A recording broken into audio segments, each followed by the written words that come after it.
Hi my family. நம்ம இன்றைக்கி பொடி தோசையும் புதுவிதமான ரோட்டு கடை சாம்பாரும் நம்ம எப்படி நம்ம பார்க்க போகிறோம். அதுக்கு ஃபஸ்ட்டு குக்கரை வச்சுக்கலாம். நம்ம குக்கரை வச்சுட்டு பச்சை மிளகா சேர்த்துக்கிறேன், தக்காளி 4 தக்காளி நான் எடுத்துருக்கேன்,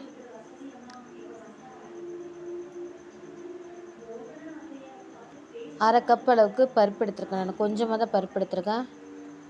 3 வெங்காயம். இதில் தக்காளி தான் அதிகமாக தேவை. அதனால் நான் வெங்காயம் 3 வெங்காயம் தான் சேர்த்துக்கிட்டேன். 2 டம்ளர் தண்ணி சேர்த்துக்கிட்டேன். நான் 1 ஸ்பூன் போல் ஆயில், இன்னும் கொஞ்சம் ஃப்ளேவர் நல்லாயிருக்கும், அதனால் அதில் ஆயில் சேர்த்துக்கிட்டேன். 1 ஸ்பூன் காரத்தூள், 1 ஸ்பூன் நச்சீரகம், 1 ஸ்பூன் மஞ்சள் தூள், 1 ஸ்பூன் சாம்பார் பொடி. பருப்பு சூப்பராக வெந்து எடுத்தாச்சு.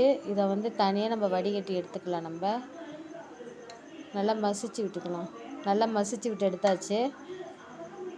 இதோட 2 ஸ்பூன் போல் மாவு. ரோட்டுக்கல்ல மோஸ்ட்லி மாவு சேர்ப்பாங்க, அந்த மாதிரி தான் நானும் சேர்த்துருக்கேன். நான் 1 ஸ்பூன் தான் நான் சேர்த்துருக்கேன். நானும் புதுசாக தான் செய்கிறேன், அதனால் நான் 1 ஸ்பூன் தான் சேர்த்தேன். சோள மாவுலாம் சேர்ப்பாங்கல்ல, சோள மாவு பொட்டுக்கடல மாவுலாம் சேர்ப்பாங்க. அதுக்கு பதிலாக நான் தோசை மாவு நான் சேர்த்துருக்கேன். இப்போ தாளிப்பு சேர்த்துக்கலாம். நானுமே ஃபஸ்ட் டைம் தான் செஞ்சேன், நல்லா தான் இருந்துச்சு சாம்பார். நானும் செஞ்சு பார்த்துட்டு தான் வீடியோ அப்லோட் பண்ணுறேன். ஆயில் 2 ஸ்பூன், கடுகு 2 ஸ்பூன், வரமிளகாய் 4, 2 கருவேப்பிலை, தேவையான அளவுக்கு பெருங்காயத்தூள், இடித்த பூண்டு,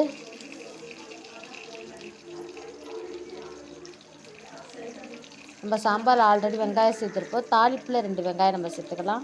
1 ஸ்பூன் போல் உப்பு சேர்த்துக்கிறேன். நல்லா வதக்கி விட்டுக்கலாம். இப்போ நம்ம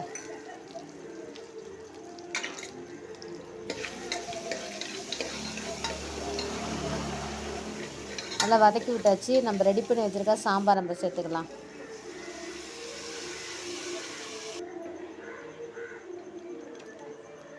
தேவையான அளவுக்கு தண்ணி,